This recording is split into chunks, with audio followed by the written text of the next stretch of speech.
No desenvolvimento da criança, a educação física dá atenção às características motoras, surgindo daí termos como desenvolvimento motor, motricidade humana ou psicomotricidade.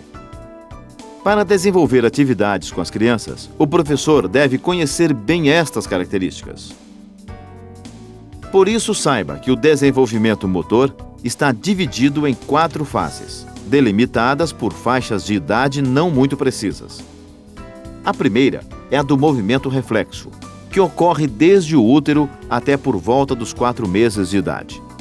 É caracterizada pelos movimentos involuntários do bebê, num primeiro momento voltados a suprir necessidades de alimentação e proteção, depois já caracterizada pelo controle dos movimentos. A segunda fase é a do movimento rudimentar, que vai do nascimento até cerca de 2 anos de idade, ocorrendo em parte ao mesmo tempo que a fase de movimento reflexo. É caracterizada pelos movimentos voluntários, num primeiro momento ainda pouco diferenciados e integrados, até 1 ano de idade. Depois, mais precisos, surgindo a capacidade de manipulação, locomoção e estabilização.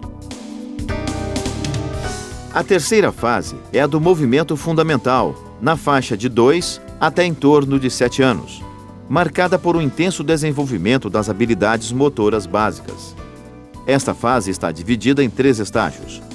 Aproximadamente dos 2 aos 4 anos, o corpo é ainda usado de forma restrita ou exagerada, com pouca coordenação e ritmo. Dos 4 aos 5 anos, começa a ocorrer maior controle e coordenação rítmica, e melhor orientação temporal e espacial. Dos 5 aos 7 anos, a criança chega à plena coordenação e controle dos movimentos fundamentais. Essa é a fase de maior interesse para nós. As atividades que desenvolveremos respeitam a motricidade dessa etapa da vida das crianças.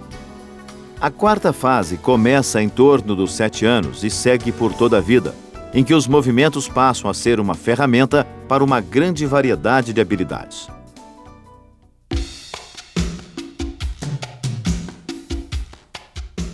Além da capacidade motora, a educação física também vai trabalhar com outros 2 conceitos da pedagogia: as capacidades percepto-cognitivas, que determinam o aprendizado pelos sentidos, e as capacidades socioafetivas, relacionadas aos processos de socialização. Mas o nível que mais nos interessa na educação física é a percepção dos estímulos pelos músculos, ligamentos e tendões. Esse nível de percepção está diretamente relacionado aos movimentos e à capacidade de expressão. Em função das características do processo de desenvolvimento que estudamos, de forma prática, podemos dizer que o professor irá trabalhar a educação física seguindo alguns passos básicos. Começará sempre com atividades mais simples, para então, progressivamente, caminhar para estruturas mais complexas. Permitirá que cada criança vivencie uma maior variedade de atividades motoras para assimilação.